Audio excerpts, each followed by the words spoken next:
Coach Corner, Cat fans. Believe it or not, it's St. Henry week, and week 5 already, week 5. So we head to St. Henry this week, 2 years in a row. The schedule always rotates every 2 years, and sometimes every time you end up playing someone either home twice or have to go on the road a couple times. So we are traveling to St. Henry once again this year. Recap last week, Fort Recovery game. The score was 30-12. It was a really, I'll be honest with you, a hard-fought game. We were down a couple times during the game. We just had some matchup issues. They had a big, strong offensive lineman and a really good, quick tailback and a first-time starting quarterback, but he was a good athlete and really was more of a wildcat quarterback. And so he ran the ball actually as many times, in fact, more times than the tailback. But because of those big, strong guys up front, they'd get on us, and the tailback, like I said, was really quick, and they did a pretty good job rushing the ball, at least early on us. And so I guess the turning point was Nate Rindler's punt return for touchdown. And if you saw the highlights, Mike had it right down the sideline. It was awesome. Nate was running right into Mike's lap on the film. So that was really cool from the ground view. But I think that really got us going and turned the tide. And then we picked one off and scored again at the end of the half. So that kind of got us going there. But good things about coming out of that game. We're still really, really healthy. We have all 73 guys still in pads. So when we're practicing, we got every player. We had a couple guys a little bit sick today, but not injury-wise.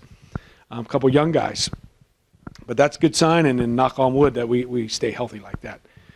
So good win for us. Fort Recovery was 3-0, but Fort came in at 3-0.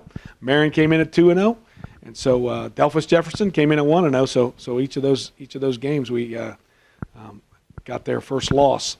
Put their first loss in the column there. But St. Henry now. St. Henry comes in at 3-1. 3-1. They lost to Covington, I believe, first game of the year, and then they've won 3 in a row. So it's a good challenge for us. They come in with really a really young team, but they made a quarterback change, which has really helped them in the second game.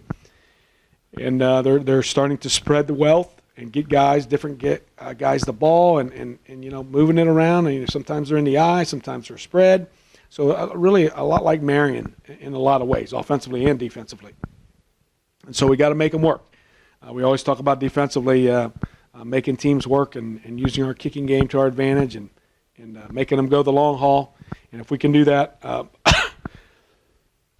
typically we can get teams stopped if we make them go the long haul. Defensively, they're a mirror image of Marion local, with the same types of blitzes and the same pressure packages and things like that.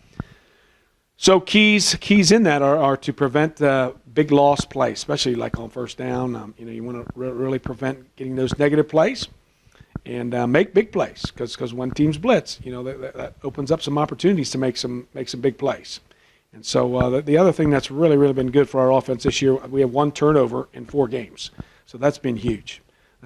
So I guess tips and keys for us to win this football game would be not to turn the ball over, which we haven't, like I just said, just one time, to tackle and make them go the long haul. And then our kicking game has been outstanding. Neil Mullenkamp has 3 field goals already. He's kicking off great. Our punt team has been pretty solid when we needed it. And our punt return team has been great. I think Nate Rindler is averaging 16 yards a punt return, and that's huge. That's almost that's a first down and a half every time he catches the ball on the punt return. So those would be the keys to victory for us. So we go to St. Henry, 7:30 game. All our games now are at 7:30, and so we're looking forward to the challenge of St. Henry, and it's always a big game, especially this year. One, it's St. Henry. And so we always like to win that football game. Number 2, to stay on top of the MAC standings. Between Delphus, us, and St. Henry are the 3 teams still undefeated in the league. So we can stay atop that. And then third, because they've got those 3 wins already, there's a lot of computer points out there. So that's important for the seeding and getting in, first of all. And then if you do get in, the more points, obviously, the better seed you get and hopefully get a home game and things like that. So looking forward to the challenge. St. Henry, Friday night, 7:30.